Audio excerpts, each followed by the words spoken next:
আমি ইউনিভার্সিটিতে আসি, একটা কারণবশত তৃতীয় সেমিস্টারে ড্রপ খাই। এরপর পড়ালেখা থেকে আমার মন উঠে যায়। জুনিয়রদের সাথে ক্লাস, পিছনের কিছু গ্যাপ, সব মিলিয়ে অসহ্য লাগে। কোনোমতে আরেকটা সেমিস্টার পার করি, কিন্তু এরপর আর করতে পারি না। চরম গিল্টি ফিল কাজ করে, হতাশা লাগে। কোনো মতে পড়া শুরু করলেও মাঝপথে হারিয়ে যায়। একটাই রিপিট হয়েছে কয়েক সেমিস্টার ধরে, 2 বছরে বেশি লস করে ফেলছি। আমি ডিগ্রিটা পাইতে চাই, কিন্তু পড়তে ভালো লাগে না। ভালো লাগলেও তা বেশি দিন ধরে রাখতে পারি না। কিভাবে কি করব কিছুই বুঝতেছি না। আমার উত্তর, নিজের ভিতরে বেশি সিনিয়র ভাব চলে এসেছে। শুনেন, আপনি আরও 2 সেমিস্টার ফেল করে যদি আরও 2 ব্যাচ নিচে নেমে যান, সেই ব্যাচের পোলাপাইন আপনার জুনিয়র না, আপনার সহপাঠী, আপনার বন্ধু। বুঝা গেছে আপনার লেভেলে নিচে নেমে ওদের সমান লেভেলে চলে এসেছেন। কেন এসেছেন? আপনার কারণে এসেছেন। সো নিজের বর্তমান অবস্থা স্বীকার করে নিজের ভিতর থেকে সিনিয়রগিরির ভূত তাড়াতে হবে।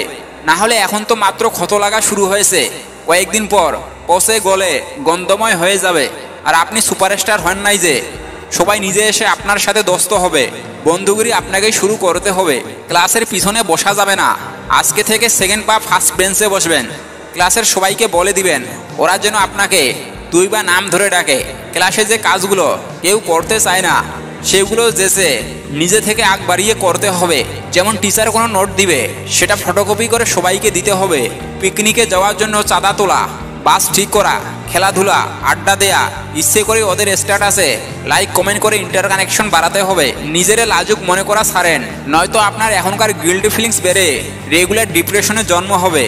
এখন তো পড়তে ভালো লাগে না, 2 দিন পর খাইতে ভালো লাগবে না, 3 দিন পরে কারোর সাথে কথা বলতে ভালো লাগবে না। এভাবেই 6 মাস চলতে থাকলে দেখবেন আর বাঁচতে ইচ্ছে করবে না। কোনো এক কারণে 1 সেমিস্টার গেছে, সেটার আফসোস বাকি লাইফ নষ্ট হবে। সো জড়তা কাটিয়ে ওদের সাথে মিশা শুরু করলে দেখবেন সব আফসোস নাই হয়ে অনেক মাস্তিতে ভার্সিটি লাইফ শেষ করে ফেলছেন। সেই মাস্তিময় লাইফের শুরু করতে হবে আজকে থেকেই, এই মুহূর্ত থেকেই।